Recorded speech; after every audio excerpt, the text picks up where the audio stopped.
মহান রব্বুল আলামিন আমাদের প্রতি দয়া করেছেন। সে কারণে জুমার নামাজকে আদায় করার জন্য আমরা আল্লাহ তাআলার মসজিদে উপস্থিত হতে পেরেছি। সেজন্য মালিকের দরবারে শুকরিয়া আদায় করি, বলি আলহামদুলিল্লাহ। আজকের আলোচ্য বিষয় হচ্ছে আদব। কি আদব?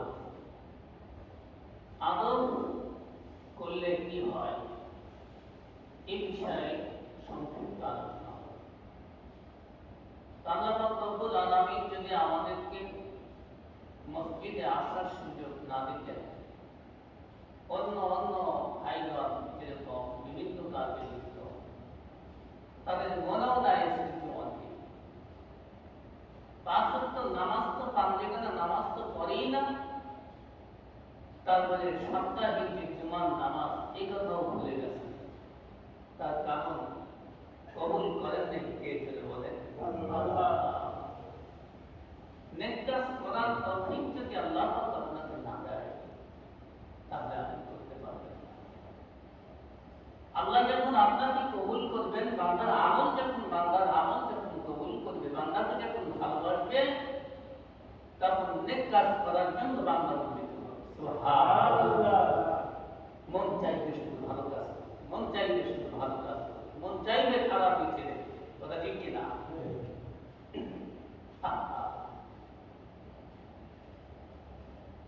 মানুষ সর্বশ্রেষ্ঠ জাতি, মানুষ সর্বশ্রেষ্ঠ জাতি। সকল সৃষ্টির মধ্যে সেরা মানুষ কে বলেন? মানুষ। আবার নবী করিম সাল্লাল্লাহু আলাইহি ওয়াসাল্লাম বলতেছেন, সকল সৃষ্টির মধ্যে সবচেয়ে নিকৃষ্ট কে? মানুষ। আল্লাহ পাক কোরআনের কথা বলেছেন, সর্বনিকৃষ্ট হবে মানুষ। কারণ হইতেছে দুর্বল। সে যখন বেআমল হয়ে যাবে, সে যখন আল্লাহ থেকে সরে যাবে, আল্লাহর আইন মানবে না, নবীর তরিকা মানবে না, তখন সে চতুষ্পদ জানোয়ারের চাইতেও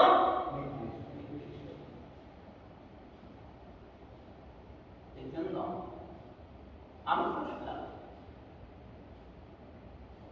বান্দাকে আল্লাহ সৃষ্টি করেছে বান্দার ইবাদতের জন্য। আল্লাহ পাক বান্দাকে সৃষ্টি করেছেন বান্দার ইবাদতের জন্য। ওয়ামা খালাকতুল জিন্না ওয়াল ইনস ইল্লা লিয়াবুদুন। আল্লাহ বলতেছে, আমি সকল সৃষ্টির মধ্যে দুইটা জাতিকে একমাত্র আমার ইবাদতের জন্য সৃষ্টি করেছি। ওয়ামা খালাকতুল জিন্না ওয়াল ইনস, মানুষ এবং আসলে ময়দানে আমি দুই জাতির আমি হিসাব দেব, বাকি সব কাম করে দিব। অন্য কোন জাতির হিসাব হবে না। ছাগল, গরু, পশু, ঘোড়া, বাঘ, ভালু, কীট পতঙ্গ, মাকড় যত আছে, কোনো কিছুর হিসাব হবে না। তবে তাদের বিচার করা হবে, হিসাব দেওয়া হবে না, বিচার করা হবে। একজন আরেকজনের প্রতি অপরাধ করেছে, আল্লাহ দরবারে তখন কিয়ামতের ময়দানে বলবে, আমাকে এই ব্যক্তি, এই ঘোড়াটা বা এই গরুটা আমাকে, আমি তো দল ছিলাম, আমাকে আমার প্রতি অত্যাচার করেছিল, জুলুম করেছিল। আল্লাহ বলবে, তুমিও করো, তোমাকে গুঁতো দিয়েছিল, তুমিও গুঁতো দাও। শেষ হয়ে যাবে বিচার। যেরকম আল্লাহ হুকুম করবে, ধ্বংস হয়ে যাবে, মাটির সঙ্গে মিলে যাবে।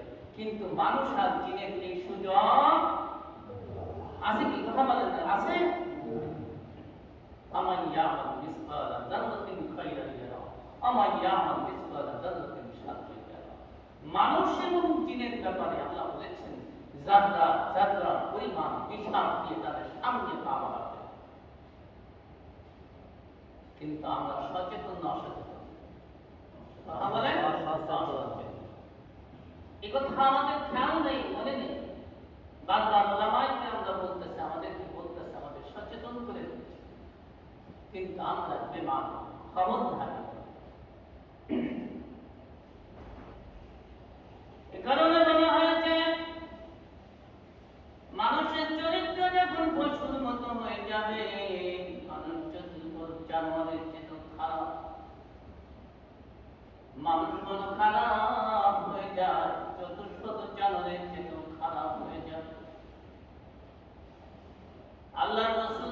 সাল্লাল্লাহু আলাইহি ওয়াসাল্লাম বলেছেন, কিয়ামতের ময়দানে কুকুর, কিয়ামতের ময়দানে কুকুর, কিয়ামতের ময়দানে কুকুর জান্নাতে যাবে আর মানুষ জাহান্নামে হয়ে যাবে।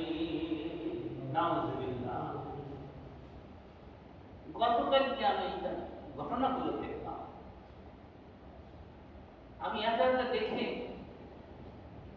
আশ্চর্য হয়ে যাচ্ছে। নবী করিম সাল্লাল্লাহু আলাইহি ওয়াসাল্লাম বললেন, সৃষ্টিকুলের মধ্যে আল্লাহ কোরআন বলেছেন, সৃষ্টিকুলের মধ্যে সর্বশ্রেষ্ঠ হইতাছে মানুষ। এই মানুষ জাহান্নামে যাবে আর 10টা মাখলুক জান্নাতে যাবে, 10টা প্রাণী জান্নাতে চলে যাবে। সুবহানাল্লাহ। তাহলে মানুষ ভালো না প্রাণী ভালো? প্রাণী ভালো হয়ে যাবে, মাখলুক ভালো হয়ে যাবে। তার কারণ তাদের আমলের কারণে তারা জান্নাতে হয়ে যায়। এই 10টা প্রাণী জান্নাতে যাবে, এই আলোচনা করতে গেলে কমপক্ষে 10 ঘন্টা সময় লাগবে। মূল উদ্দেশ্য হচ্ছে কেন এই মাখলুক জান্নাতে যাবে? তার কারণ তারা নবীকে ভালোবেসেছে, আল্লাহকে ভালোবেসেছে। আল্লাহকে ভালোবাসার কারণে, নবীকে মহব্বত করার কারণে কিয়ামতের ময়দানে কুকুর জান্নাতে যাবে, কিয়ামতের ময়দানে মাছ জান্নাতে যাবে, কিয়ামতের ময়দানে পাখি জান্নাতে যাবে, কিয়ামতের ময়দানে গরু জান্নাতে যাবে, কিয়ামতের ময়দানে ঘোড়া জান্নাতে যাবে। এমনি ভাবে 10টা প্রাণীর কথা নবীজি বলেছে, 10 প্রাণী কিয়ামতের ময়দানে জান্নাতে যাবে। আর এই প্রাণীদের সামনে মানুষকে তলে তলে শিকলি দিয়ে জাহান্নামের শিকলি দিয়ে বেঁধে বেঁধে জাহান্নামে নিক্ষেপ করা হবে। নাউযুবিল্লাহ। তাহলে আমাদের চরিত্র পশুর চাইতেও নিকৃষ্ট হয়ে যাবে।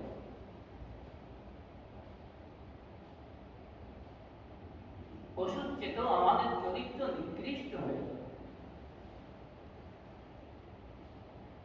কেমনে পশু জান্নাতে যাবে রে ভাই?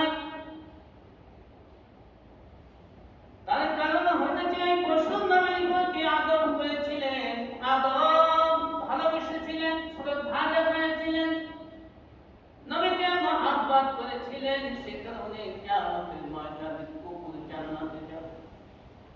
পৃথিবীর জমিনে সবচেয়ে নিকৃষ্ট পশু হইতেছে কি? একটু জোরে কও। কুকুর। কুকুর দেখলে আমরা তাড়াই না, কাছে নেই, তাড়াই। কুকুর দেখলেন না কি করি? তাড়াই নেই। দুনিয়ার সমাজে যত নিকৃষ্ট খাবার আছে সব খাবার খাই কিসে? কুকুরে। কিন্তু এখানে হাদিস শরীফে আসছে সব কুকুর জান্নাতে যাবে না, একটা কুকুর যেতে হবে। কয়টা কুকুর? একটা কুকুর জান্নাতে।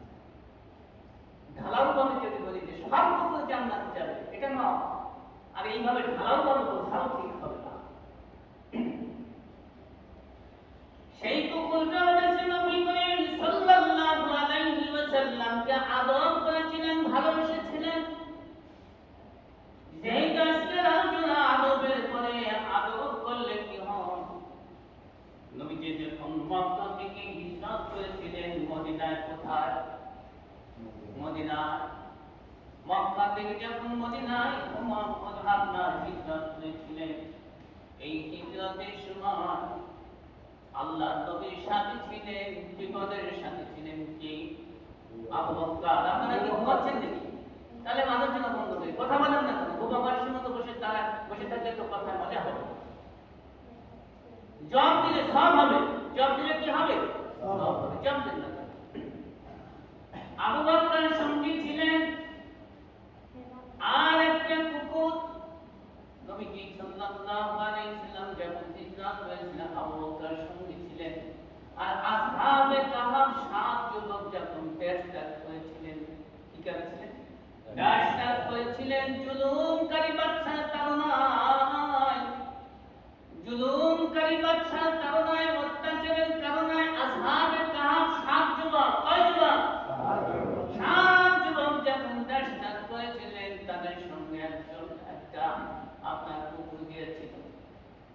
কুকুর কিয়ামতের ময়দানে আল্লাহ তাকে জান্নাত দিয়ে দিবে।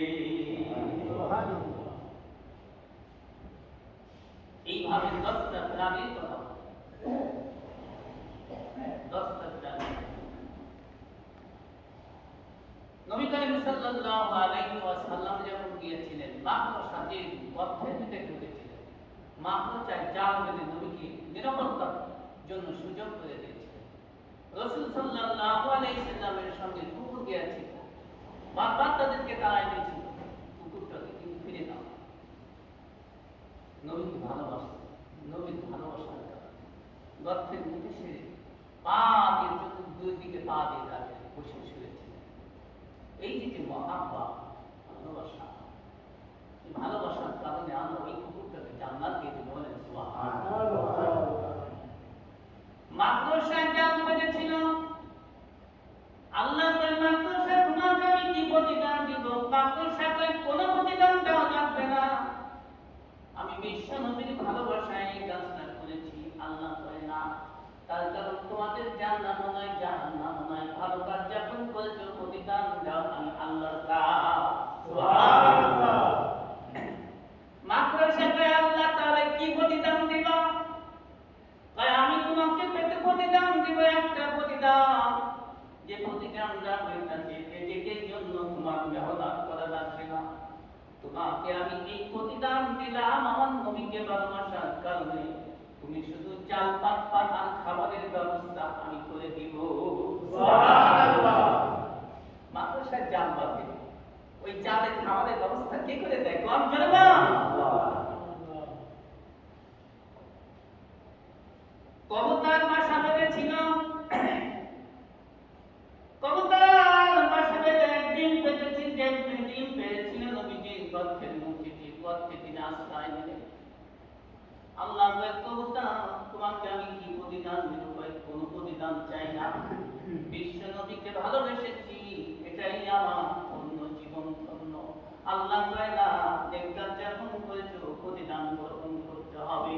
তোমাদের তো হাসরের ময়দানে কোনো বিচার নাই, তোমাদের জান্নাত নাই, জাহান্নাম নাই, প্রতিদান তোমার গ্রহণ করতে হবে। আল্লাহকে কবুতর কয় আল্লাহ কি প্রতিদান দেবা দাও? কয় সারা জীবন যতদিন তোমাদের বংশ থাকবে দুনিয়ার জমিনে, তোমাদের ঘর বাঁধা লাগবে না, আমার মানুষ তোমাদের যত্ন সহকারে বাসস্থানের ব্যবস্থা করে দিবে। সুবহানাল্লাহ। কথা ঠিক কিনা? কবুতরের বাসা খারাপ হবে বলেন। এজন্য আদর যদি আপনি করেন, ভালোবাসেন, শ্রদ্ধা দেখান, তাহলে আল্লাহ এটা কবুল করে আপনাকে জান্নাত দিবেন। রাসূল বলেন তিনটা জিনিস যার মধ্যে নাই সে জাহান্নামী, আমার উম্মত না। কয়টা জিনিস? তিনটা চরিত্র, ভালো করে শুনেন, তিনটা চরিত্র যার মধ্যে নাই সে আমার উম্মত না। আর নবী যদি আপনাকে উম্মতের পরিচয় না দেয় তাহলে আপনি জান্নাতি না। যদি বলেন জান্নাতি না, নবী যদি কিয়ামতের ময়দানে বলে আমি ওকে চিনি না, তাহলে আপনার 12টা বেজে যাবে। কথা ঠিক না? বলা হয়েছে কি তিনটা আমল? নবীজি বলেছেন বড়কে সম্মান করা এক, বড়কে সম্মান করা করতে হবে, আমল করতে হবে। বড়কে সম্মান করা, আলেমের তাজিম করা, 2 নম্বরে আলেমের তাজিম করা, আর 3 নম্বরে ছোটকে স্নেহ করা। কয়টা? তিনটা। মুরব্বিদেরকে সম্মান করা, আলেমদেরকে ভালোবাসা, তাজিম করা, 3 নম্বরে ছোটদেরকে স্নেহ করা। নবীর চরিত্র ছিল, নবী কি বলেন এই 3টা গুণ যার মধ্যে নাই সে আমার উম্মত না, আর এই 3টা গুণ যার মধ্যে আছে সে আমার 1 নম্বর উম্মত। সুবহানাল্লাহ। আমি আপনাদের কাছে প্রশ্ন করি, এই 3টা গুণ সমাজে বিদ্যমান আছে না? আছে। মুরব্বি একজন বসা, মাখলেস অল্প বয়সের যুবক এক ঠ্যাঙ্গের পরে আর এক ঠ্যাং দিয়ে বিড়ি খাইতেছে, খাচ্ছে কিনা বল? এক নম্বর বেয়াদব, এক ঠ্যাঙ্গের পরে আর এক ঠ্যাং দিয়ে কি খাচ্ছে? সিগারেট খাচ্ছে। আছে এখানে মুরব্বী তাজিম করলো? আল্লাহ রাসূল কাজা হয়ে যাবে, আল্লাহ কাজা। আলেম যাইতেছে, উনি সিগারেট খাচ্ছে, খাইতে খাইতে আসতেছে, কোনো সমস্যা বেয়াদব। তাহলে মুরব্বীর সম্মান করা হলো না, আলেমের তাজিম করা হলো না। আলেমকে ভালোবাসতে হবে, শ্রদ্ধা করতে হবে, মহব্বত করতে হবে, একমাত্র আল্লাহকে পাওয়ার জন্য। কথা ঠিক কিনা? আর আমরা বর্তমান কেমনে আছে আলেমের দোষ, মুরব্বীর দোষ, এইটাই খোঁজার পিছনে লেগে আছে। কথা ঠিক কিনা? আলেমের দোষ কিভাবে বের করা যায়? এই করেছে, সেই করেছে, ওই হুজুর, আর হুজুরের শুধু সমস্যা। একজন হুজুর যদি একটা মহিলার সঙ্গে রাস্তায় দাঁড়ায় কথা বলে, দেখবেন সমাজে আলোচনা গুঞ্জন পড়ে গেছে, কিন্তু যে আলোচনা করতেছে রাতের অন্ধকারে সে মহিলা নিয়ে শুয়ে আছে, তাতে সমস্যা হচ্ছে কিনা বলেন? আল্লাহ পাক রব্বুল আলামিন বলেন, যে মানুষের দোষটি ঢাকে আমি কিয়ামতের ময়দানে তার দোষটি ঢাকবো। সুবহানাল্লাহ বলেন। সুবহানাল্লাহ। যে মানুষের ত্রুটি ঢাকে, ক্ষমা নজরে দেখি, গোপন রাখি, আমি আল্লাহ তার জীবনে অনেক গুনাহ আছে, যে গুনাহগুলো কেউ জানে না, আমি আল্লাহ জানি, ওই গুনাহগুলো আমি আল্লাহ গোপন করে তাকে জান্নাতে দিই। সুবহানাল্লাহ। আমাদের অভ্যাস হয়েছে মানুষের দোষ ত্রুটি আগলায় দেওয়া। কথা ঠিক কিনা? ঢাকা তো দূরের কথা। আরে বাবা রে বাবা, এক শ্রেণীর মানুষ আছে, কোন একটা কথা শুনলে হয়, ও কিন্তু আসলে প্রকৃতপক্ষে সত্য মিথ্যা যাচাই করে না, জানে না, শুধু শুনছে। ওর কাজ হচ্ছে চার দোকানে যে সেটাকে ভাইরাল করা। কথা ঠিক কিনা বাম? বদমাইশ সেটাকে ভাইরাল করবে, কিন্তু ওই ব্যক্তি দ্বারা এমন একটা ভালো কাজ হয়েছে সমাজের জন্য, বা এমন একটা ভালো কাজ সে করেছে, ওই ব্যক্তি জানে, দেখেছে নিজে, সেটা কাউকে বলা বলি করে যে ওই ব্যক্তিটাই ভালো কাজ করেছে, এই উন্নত কাজ করেছে, এই সুন্দর কাজটা করেছে, এটা সে ভাইরাল করে না। কিন্তু সামান্য একটা খারাপ কাজ যেটা সে দেখি নাই, শুনেছে, এটা ভাইরাল করার পিছনে সে লেগে আছে। আল্লাহ আমাদের মাফ করে না। সম্মান করতে হবে। সম্মান করলে কি হবে? মসজিদে নববী, মসজিদে ইমাম ছিলেন কে? নবীজি। কে ছিলেন? নবীজি। ফজরের নামাজ দিলের জন্য লাগাও, ফজরের নামাজ রাসূল পাক শুরু করলেন, আল্লাহু আকবার করে নবীজি দাঁড়িয়ে গেছেন। ফজরের নামাজের ইমাম বিষ্ণু দাঁড়িয়ে গেছেন, নামাজ শুরু করেছেন, কিন্তু পথে একটা ঘটনা ঘটেছে। দিলে গান লাগাও, সম্মান করলে মুরব্বীদেরকে, আলেমদেরকে কি হয়? সম্মান করলে কি পাওয়া যাবে? পথে একটা ঘটনা ঘটে গেছে। প্রত্যেকটা সাহাবী পাঁচ ওয়াক্ত নামাজের জামাতে হাজির হতেন। বলেন সুবহানাল্লাহ। হযরত আলী রাদিয়াল্লাহু তাআলা আনহু, কোন সাহাবী? হযরত আলী রাদিয়াল্লাহু তাআলা আনহু আসতেছেন ফজরের নামাজে, একটু বলে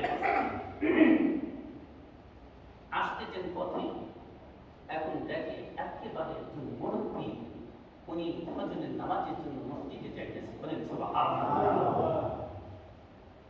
জামাতের সময় হয়ে গেছে, মুরব্বী যাইতেছে, আলী একটু তড়িৎ গতিতে মসজিদে রওনা করেছিলেন, গতি বাড়ায় যে আমি যাতে জামাতটা হয়, কিন্তু মুরব্বী হাঁটতেছে, উনি দেখে থমকে গেলেন। বলেন সুবহানাল্লাহ।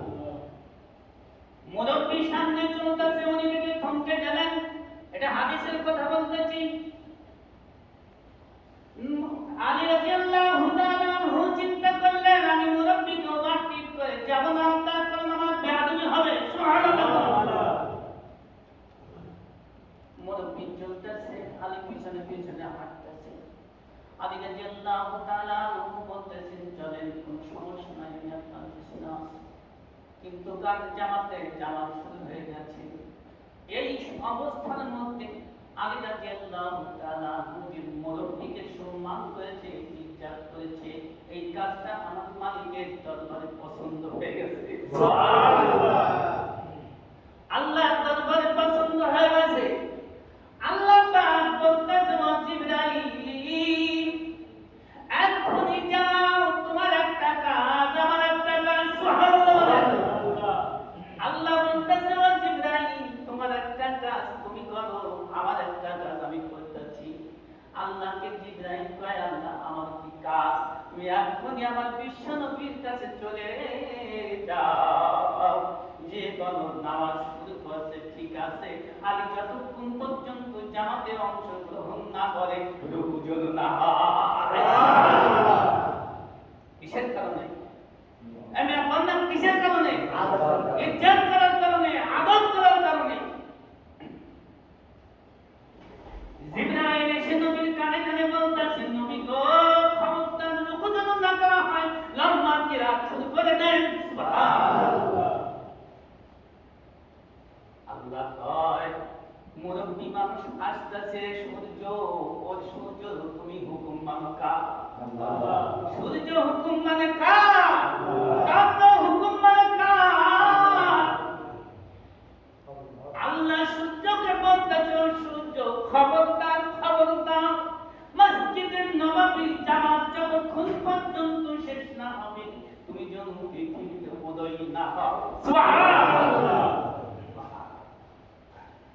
আদর করার কারণে মুরব্বী আস্তে আস্তে দীর্ঘক্ষণ রাসূল সাল্লাল্লাহু আলাইহি ওয়াসাল্লাম নামাজে লম্বা কিরাত পড়তেছে। আমি এই মুরব্বী জামাতের শরীক হয়েছে, নামাজ শেষ করেছে। নামাজ শেষ করার পরে সূর্য উঠেছে, দেখে ৬টা বাজে। সুবহানাল্লাহ। কয়টা বাজে? ৬টা। তাহলে আদর করার কারণে বেয়াদব কখনো মানুষ হবে না দুনিয়ায়। যারা মুরব্বীদের সঙ্গে বেয়াদবি করে, আলেমের সঙ্গে বেয়াদবি করে, ছোটকে স্নেহ যারা না করবে, এই ৩ শ্রেণীর মানুষ কখনো জান্নাতে যাবে না। নবী করিম সাল্লাল্লাহু আলাইহি ওয়াসাল্লাম রাস্তা দিয়ে চলতেন।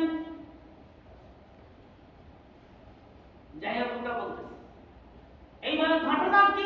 নবীজি জিজ্ঞেস করলেন, কি ঘটনা ঘটেছে? জিবরাইলকে নামাজের মধ্যেই ঘটনার কথা বলতে পারছে না? বলতে পারছে না? পারেন নেই, শুধু বলছে লম্বা কিরাত হবে। জিবরাইল জামাত, জিবরাইল শুধু উপস্থিত ওখানে বলতেছে, ইয়া রাসূলুল্লাহ, ফেরেশতারা কি নামাজ পড়ে কি করে না? পড়ে। যদি কম পড়ে কি করে না? জিবরাইল নবীর পিছনে জামাতের শরীর বলতেছে, ইয়া রাসূলুল্লাহ, ঘটনা এটা ঘটেছিল, যার কারণে আল্লাহ আমাকে পাঠাইলেন। আমার একটা কাজ আর আল্লাহর একটা কাজ, ২ জায়গা ভাগাভাগি করলাম। আমি আপনার কাছে চলে আসলাম। আল্লাহ সূর্যকে হুকুম করলো সূর্য যেন উদয় না হয়, আর আপনাকে হুকুম করেছে নামাজ যেন শেষ না হয়। সুবহানাল্লাহ। ও যুবকেরা, তোমাদের এই বিশেষ করে মুরব্বীদেরকে শ্রদ্ধা করতে হবে, আলেমের তাজিম করতে হবে। এমন একটা সময়কে আমাদের ময়দানে আসবে যে আল্লাহ পাক নেককার, পরহেজগার, দিনদার, আমলিয়াত আলেম, যাদের মধ্যে আমল ছিল, তাদেরকে হুকুম করা হবে তারা 10 জনের জন্য আল্লাহর কাছে সুপারিশ করতে পারে। সুবহানাল্লাহ। মুরব্বীদের সঙ্গে বেয়াদবি করে এই দুনিয়ার জমিনে পাগল হয়ে গেছে। আমি সচক্ষে দেখেছি, এটা কোনো গান গল্প না। আমি যখন কুশলী মাদ্রাসায় পড়াশোনা করি, তখন মাদ্রাসার সামনে দেখে একটা যুবক বসে বসে একা একা কথা কয়, আবার কোরআন তেলাওয়াত করে, আবার গাছের দিকে তাকায় হাসে, আমার অকাট্য ভাষায় গালিগালাজ করে। আমি ছেলেটার দিকে আগাই গেলাম, কি ব্যাপার বাবা, ভাই আপনার কি হয়েছে? আমি সালাম দিলাম, উত্তর দিল। কাছে দাঁড়া বসলাম, আমি জিজ্ঞেস করলাম, ভাই আপনার কি হয়েছে? কথা বলে না। দীর্ঘক্ষণ আমার কৌতূহল ভালো বিষয়টা জানার দরকার, এত সুন্দর একটা ছেলে কেন পাগল হয়ে গেছে? আমি জানার চেষ্টা করলাম, ছেলেটা জবান করলো, বলেন আলহামদুলিল্লাহ। ছেলেটা বলতেছে, ভাই আমি আমার ওস্তাদের সঙ্গে বেয়াদবি করেছি। আমি বললাম, ভাই একটু জানতে ইচ্ছা হয় কি বেয়াদবি বলছেন? তাই আমার ওস্তাদ একদিন আমার সবক হয়েছিল না, আমি মাদ্রাসায় পড়তাম, তখন আমার 18 পারা হেফজ হয়ে গেছে। সুবহানাল্লাহ। কয় পারা? 18 পারা হেফজ হয়ে গেছে। উস্তাদ আমাকে বিদুম পিটান পিটায় ভুলের কারণে আমাকে বিদুম পিটান পিটানোর পরে আমি সুযোগ খুঁজতেছিলাম হুজুর সাইকেলে বাড়িতে যাইতো বাড়িতে যখন যায় আমি হুজুরের গায়ে এমন হাত দিলাম হাত করলাম এমন পিটান পিটাইলাম সাইকেল থেকে পড়ে গেল হুজুর আর অভিশাপ লেগে গেছে হুজুরের অভিশাপের কারণে আজ আমি পাগল হয়ে গেছি নাউজুবিল্লাহ উস্তাদের সঙ্গে বেয়াদবি করলে ক্ষমা করবে মুরব্বিদের সঙ্গে বেয়াদবি করলে ক্ষমা করবে পিতামাতার সঙ্গে বেয়াদবি ক্ষমা অবশ্যই করবে নির্ঘাত কথা ঠিক কিনা এই জন্য বলা হয়েছে কিয়ামতের ময়দানে মানুষ জান্নাতে যাবে আর মাখলুক জাহান্নামে আপনার মানুষ জাহান্নামে যাবে আর মাখলুক জান্নাতে যাবে কিসের কারণে আদবের কারণে আমলের কারণে কুকুর নিকৃষ্ট জান্নাতে চলে যাবে মাছ জান্নাতে চলে যাবে নবীকে ভালোবাসার কারণে বলেন সুবহানাল্লাহ কয়টা মাছ একটা কোন মাছ জানেন না এই নতুন মাছ হযরত ইউনূস আলাইহিস সালামকে যে মাছে খেয়েছিল ওই মাছ সুবহানাল্লাহ নবীকে যে ঘোড়াটা বাহন করেছিল ওই ঘোড়া সুবহানাল্লাহ সালা আলাইহিস সালামের উটনি ওটাও জান্নাতে যাবে সুবহানাল্লাহ এইভাবে 10টা প্রাণী জান্নাতে যাবে আর লক্ষ লক্ষ মানুষ সর্বশ্রেষ্ঠ জাতি হয়ে আপনার জাহান্নামে চলে যাবে একমাত্র কারণ হইতাছে আমল করে না মুরব্বিদেরকে সম্মান করা নবীজি রাস্তা দিয়ে যাইতেন আর বাচ্চারা নবীর কাছে হেঁটে হেঁটে আসতেন দৌড়ে আসতেন যেমন আপনাদের এখানে এসে শুনেছি আপনার বাহাদুর আব্বা যখন যাইতো বাচ্চা কাচ্চা দৌড়ে যাবো তাদেরকে চকলেট দিতেন কথা ঠিক কিনা বলেন আর ওনার কাছে দৌড়ে দৌড়ে বাচ্চারা আসতো নবীজি রাস্তা দিয়ে হাঁটতেন বাচ্চারা দৌড়ে রাসূলের কাছে আসতেন ওই যে মুহাম্মদ যাচ্ছে আর রাসূল সাল্লাল্লাহু আলাইহি ওয়াসাল্লাম মাথায় হাত বুলাতেন হাদিস শরীফে কিভাবে আছে যাদের মাথায় চুল হয়নি তাদের মাথায় চুল গজায় যাবে সুবহানাল্লাহ নবীজি ভালোবাসেন বাচ্চাদের নবীদেরকে বাচ্চাদেরকে নবীজি বাচ্চাদেরকে ভালোবেসেছেন ছেলেও করেছেন আর বলেছেন তোমরাও ভালোবাসো এমনি ভাবে আমল করলে আপনি জান্নাতে যাবেন আমল না করলে কোথায় ঠিকানা জাহান্নামে আল্লাহ পাক আমাদের সকলকে যথাযথভাবে আল্লাহর হুকুম পরিপূর্ণভাবে মানার তৌফিক দান করুন আমিন আমার তৌফিক আল্লাহ